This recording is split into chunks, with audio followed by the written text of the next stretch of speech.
Hey y'all, we are back with another dense update. Here we go. So not long ago, Rich Froning and Angelo DiCicco on a podcast had asked this question. Is WFP going to open up some affiliates, right? Like, where are you going to point people that are doing? Yeah. You pointing them to a High Rocks gym? Yeah. Like, Where are they pointing them? Now, not only did the World Fitness Project say they were not competing with CrossFit and they were not encouraging athletes to choose one or the other, but yesterday on the Sevan podcast, he went live to talk about the sale of CrossFit and had this to say. What do you think about the timing of this announcement? It's on the day before 25.3. It's the day that the WFP is going around asking people to become affiliates. And now from several sources, that has been confirmed. The World Fitness Project is actively seeking out CrossFit affiliates to de-affiliate with CrossFit and be a World Fitness Project affiliate gym. They're calling it their Founding 50. Yeah, they're going for it.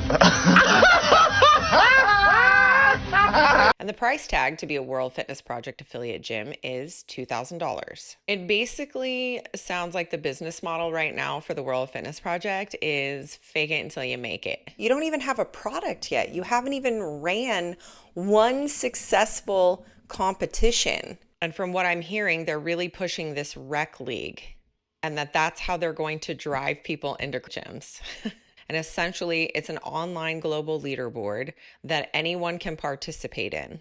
There's nothing credible or tangible about the World Fitness Project yet, except for a couple of posts on Instagram where they're flying around the world visiting CrossFit affiliates. And this is all hidden behind, we're a charity foundation and we were going to do great things for kids and we were going to build this nonprofit gym in Nashville. And it turned into, now we're going to be the people that declare war against CrossFit and try to take them down and steal their members. You would have been better off just coming right out and saying it when you were on that very first podcast with Pedro of Coffee Pods and Wads or Talking Elite Fitness. You had multiple opportunities to just come right out and be transparent and honest.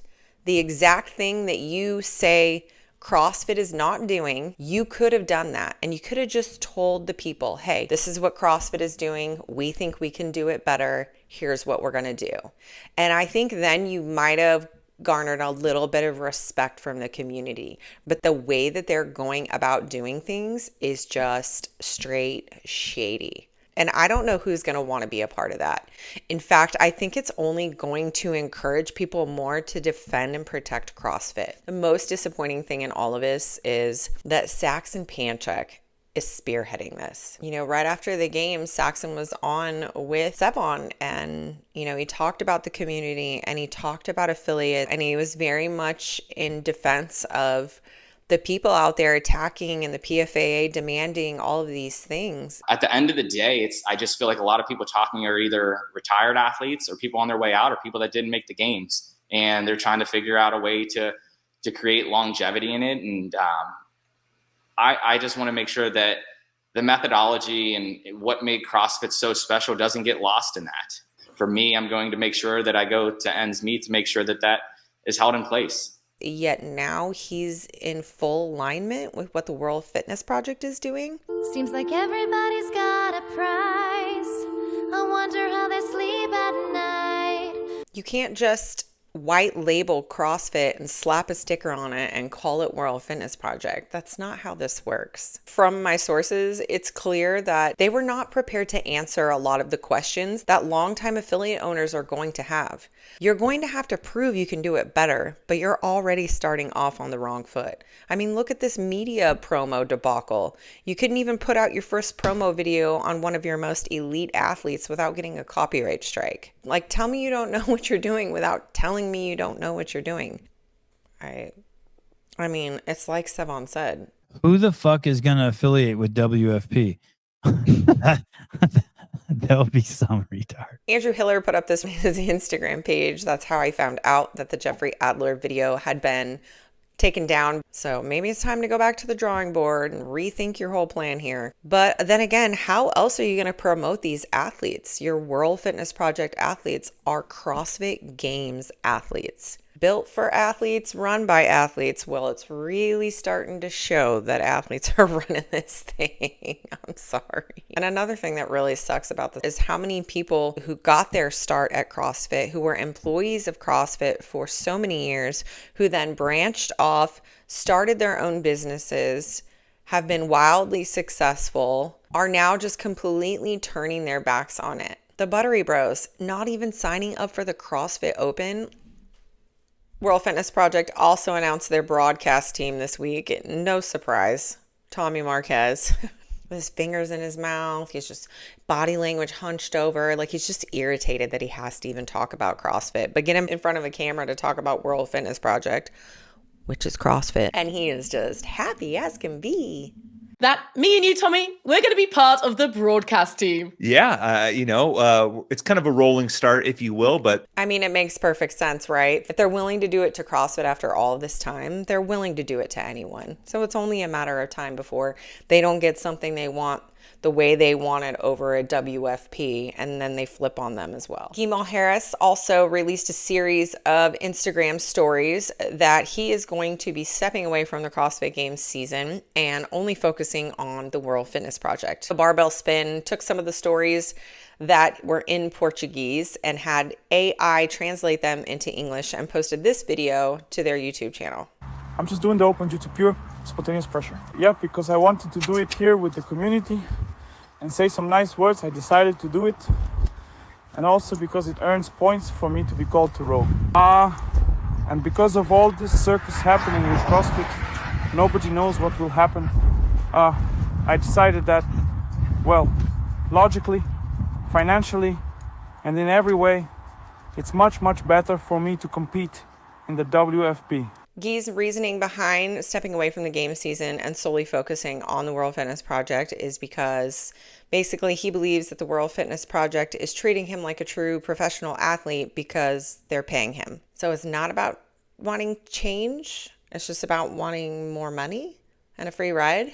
Another interesting thing is he said he wanted to focus more on WFP, but yet he's going to be doing an Ironman. And then he asked people to finance a bike for him. In the middle of the month, and I'm still thinking about doing a half Ironman on May 31st, but I need a bike. So if anyone out there wants to finance a bike for me, so guys, I'm finally going to... I mean, are these athletes just a walking GoFundMe page? Like, I'm going to get him a tricycle on Amazon and send it to Mayhem. Mayhem, if a tricycle shows up, it was from me. Obviously, I think this is just a generational thing. Times have certainly changed. When I was 14, I got a job at the dry cleaners down the street from my house because I wanted money. I mean, if you wanted something, you had to go out and work really hard for it. And the fact that some of these athletes think that just because they do CrossFit and dab in videos that they're... I cannot relate to someone who gets on social media and asks for charity. Someone who clearly isn't struggling. He probably eats better than 99% of the people on this planet. All right, so let's get into the leaks. Now, I'm hearing several things. I'm hearing that a couple of workouts got leaked. We obviously know that a graphics designer accidentally put up 25.2, which is 22.3. And then John Young had recently stated on Barbell Spin that he knew workout 1, that it was leaked to him. And he didn't tell anybody, but because he honestly didn't think it was even true. But now I'm hearing from multiple sources that there is a picture floating around to camps, to athletes, and it has all 3 open workouts on it. I have not personally seen this photo. And I just want to say, if this photo truly exists, that means that there is someone, a mole, a rat, still on the inside of CrossFit, wanting to diminish the CrossFit Open, take that excitement away from the community and the fans, and take the fun out of it for all the people who truly look forward to these open announcements every year. Probably somebody who's going to be getting a job with the World Fitness Project. It sounds like that would be a perfect fit for you. Dave spoke about this briefly on his weekend review, and he basically just said, like, hey, the workout's been out there. I'm not changing it. So if you guys have the workout and it is the workout, and when we announce it on Thursday night, you know what it is, you can all say you were right. If you have the workout and we announce on Thursday night and it's not the workout, you can all say you were wrong. But regardless, at this point, this close to the announcement, nothing's going to change with the workout.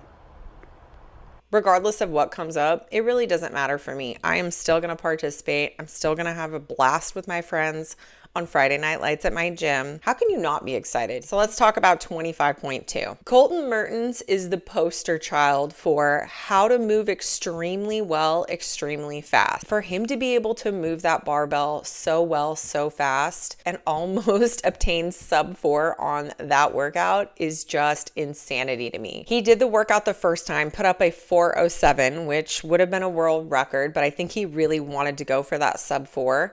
So he did the workout again, and that's the current video that's up on his YouTube channel that you can go watch. And like Andrew Hiller said, if you slow down every rep, he is below depth every time. He is locked out above. There are no soft elbows there. The dude is just incredible. And then at the end of this workout, he walks up to the camera and he says, That's 2. Van Roar also winning the second workout. Clydesdale Media actually put out a reel in regards to this workout. A lot of divisions, including Masters and Adaptive, as well as the individual elite male and female, have all won both workouts 1 and 2. So when you look at this from a programming perspective, whether it's balanced or not, I'm sure when this is all said and done, Bill and Chase, Tyler Spin, J.R. Howell, everyone will break down the programming and really get into all that.